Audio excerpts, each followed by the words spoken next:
असलामुअलैकुम viewers, क्या हाल है। अज की जी मेरी वीडियो है उन्हें तो मैं देसी खाद बनाने का तरीका दसा सा। इहदे तो पहले मेरी गुजारिश है कि मेरे चैनल को ज़रूर सब्सक्राइब करो। माशरे दे विच या अपने इर्द गिर्द देखो बहु लोग बीमारियों का शिकार हैं, यानी कि पूरे मुल्क दे विच बीमारी फैलियां हुई हैं। बीमारियों की वजूहात केड़ियां हैं, अस जिहड़ी खुराक इस्तेमाल करें ने वो कितों हासिल थींदी है, अस जिहड़ा दुध इस्तेमाल करें ने वो साकों किहड़े जरिए नाल मिलदा है। उनका वजह यह है कि मेन वजह है कि ज़मीन तो असां जिहड़ियां चीज़ां हासिल करें ने हैं उनदे विच खादां दा इस्तेमाल होंदा है। खादां तो बीमारियां फैलदे हैं। मेन गल है कि हुण जट बिरा इन बहुत सारे मसाइल डिस्कस करें रहे हैं यार, असां ठेके दे रकबा काश्त कीता होए सगों बजदी किश नहीं। मसला ये है कि हुण ठेके ते जिहड़ा रकबा वहंदा रहे वैने उहदे विच गरीब लोग ही वहंदे रहे वन। उहदे विच एक मिसाल तो देना वना, एक नशे का आदि शख्स होंदा है, उनको जे ती नशा नहीं मिलता नशा करे सी रह वेंदा तो सैट रह वैसी, अगर नशा ख़त्म थी वैसी तो उनकी ज़िंदगी ख़त्म थी वैसी। ज़मीन का भी इहो मसला है पिया। अगर ही काश्तकार रकबा वहंदा पे वो खाद दे 4 गट्टू पैंदे, अगर वो छोड़ के वेंदे तो बिया वहावण आंदे वो 3 गट्टू पैसी तो फसल ना चैसी, क्योंकि ना ज़मीन ही पाउडर ते लग गई है। यानी कि उनके तो अलावा अगर वो 4 गट्टू पावन वाला तो बाद जिहड़ा आवन वाला है वो 5 गट्टू पैसी तो फसल चैसी, ज़मीन ई टाइप की बंजर थी गई। मैं कुछ जेड़े दोस्त इस्तेमाल करें गोबर वगैरह वो बहुत अच्छा काम करें, उनदे विच ज़मीन की एक तो जिंदगी बनती है, ज़मीन की सिरखेज़ी दे विच इजाफा थींदे।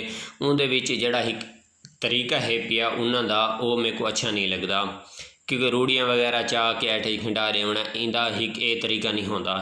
इंदा तरीका ये है कि पहले गोबर सारे को ही खड्डे दे विच कट्ठा किया वने, कट्ठा करके उनदे विच पेशाब वगैरह जिहड़ा डंगरां दा होंदे वो विच मौजूद रह वने, उहदे कवर करके 6 महीने बाद साल ते जिवें खेतियां दे विच पावना होंदा उहदे च ऐठे खिंडा दो तो वो कुछ हद ताईं बहुत फायदा देंदा है।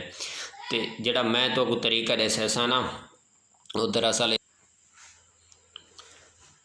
बीमारियां फैलण की वजूहत है कि अस सारिया जड़ियाँ खुराक है इंसानी खुराक है असां ज़मीन तो हासिल करें हैं।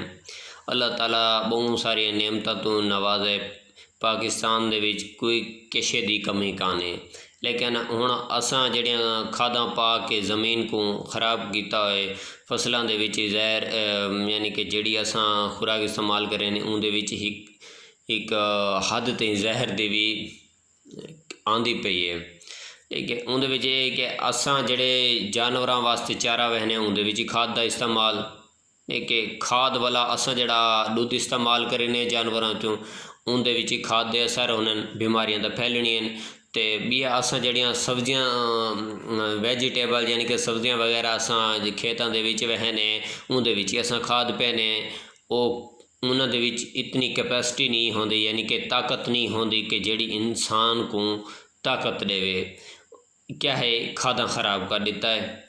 उनदे विच आसान तरीका है कि इन्हां सब चीज़ों तो बचण तो यानी कि खतरे तो बचण तो इंसान की सेहत बहाल रहा सी ते खर्चा वगैरह कम थी सी। उनदे विच ये तो मैं खाद बनाने का तरीका दसां। सब तो पहले डिटेल च नहीं वेंदे, बहुत सारिया गाली हिन पईयां ते गाली ख़त्म नहीं थींदियां, तो बस अपना मकसद बयान करें ना तुहाडे को। खाद बनाने का तरीका ये दस्से सां, तुसां कोई भाई लिखना चाहे तो लिख सकता है 20 किलो गोबर, यानी कि गांव मंझां का गोबर 20 किलो गोबर, उनको 8 दियां वास्ते कोई हवा ते रख दे सो, 8 दियां तो बाद उनदे विच 20 किलो पेशाब यानी कि जानवरां दा पेशाब पा दे सो, ओ कि गोबर को ड्रम दे विच पैसो पेशाब भी उनदे विच पा दे सो। उनदे तो बाद तुसां क्या करना है 6 किलो नीम यानी कि जड़ी नीम होंदी है नीम दी चटनी टाइप बना के यानी कि कुट के 6 किलो वो भी ड्रम दे विच पा दे सो। उनदे तो बाद 2 किलो चने यानी कि ਜਿਹੜੇ छोले वगैरह होने उन्हां दा आटा वगैरह बेसन वगैरह वो भी विच पा देने।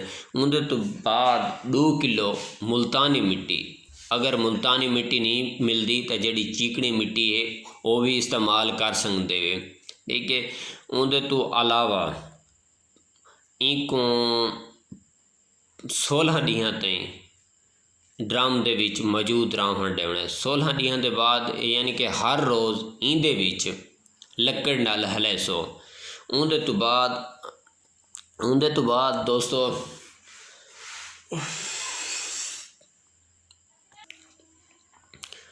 दोस्तों ये खाद एक मरले पहुँच गई है इख्तितामी मरले दे विच। हर रोज़ लकड़ डाली को हलेंदे रहे वैसो वाला यानी कि 16 ॾींहं बाद उनको कढ़ गिनसो। उनदे विच 400 लीटर पानी पा के तुसां ये 2 किलियां दी खाद बन गई। 1 किले दी जड़ियां मैं तो चीज़ां दसियां, अगर गोबर होसी तो उनको 10 किलो कर गिनसो, पेशाब उन्होंने जानवरों का 10 किलो कर गिनसो, जड़ी निम है पे को 3 किलो कर गिनसो। इन हिसाब नाल समझदारी वे इनको कम करें दे आसो तो तुहाडी 1 किले दी बन वैसे इंदे विच कोई मसला ही नहीं, ठीक है। ये तुसां 2 एकड़ को आराम नाल ले सकदे वे।